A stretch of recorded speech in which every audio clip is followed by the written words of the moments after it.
I mentioned in the last lecture that action creators can help us. For that, I'll create a new subfolder in the store folder. I'll name it actions, and I move my actions in there. I'll leave the file as it is for now. I moved it into the actions folder because we'll also add multiple action files over the next lectures. But for now, let's stick to this one. In there, we export all our action identifiers, and that is working fine.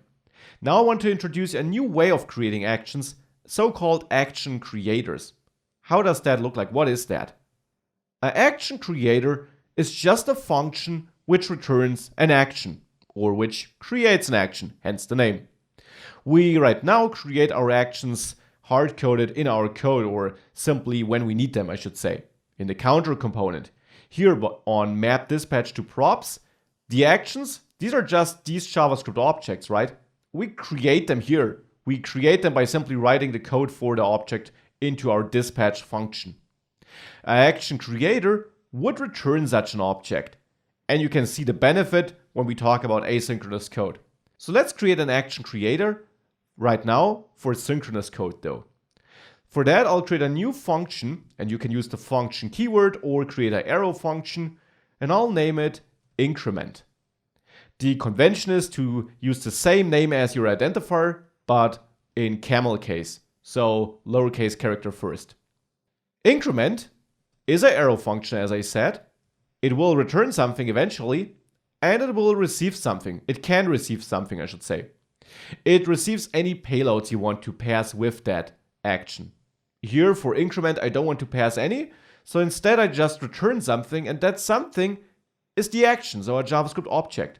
Now, as any action, it has to have a type, and the type should be increment, referring to our identifier. Previously, I did this in the counter.js file, here increment, which I imported from action types by reaching out to that actions file. Now, I actually can get rid of that import, and we will have to change what we dispatch here soon. For now, let's go back to the actions.js file. This is our first action creator already. It returns, it creates therefore, an action. And an action just needs to have a type, so that's the bare minimum action we can create. We can use this action creator now in the counter.js file, where we do dispatch it, by first of all importing it.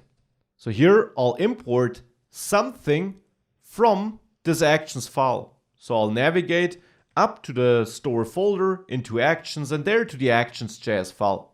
Now in there, I need to go back to it. I need to export this increment function. Now I can import it by name. So in the counter.js file, I can import increment. And keep in mind, this is a function. Now we can use that function in the counter.js file at the bottom, where we map our props to dispatch functions. For increment, here, I will now simply pass increment like that, and also execute it. Because once I execute increment, and this will happen when this prop is basically executed, when I execute increment, this will give me an action, because it's an action creator, don't forget that. Increment returns us an action. So we execute it, we get an action. Now that's very nice. Our application is still broke though, because all the other actions here are not connected. So what I'll quickly do is, I'll create more action creators for all the other actions. Or to be precise, you should do this. So here's your challenge. Create action creators, like this one, for all the other actions, and see if you can figure out how to handle the actions which actually need a payload. We'll do it together in the next video.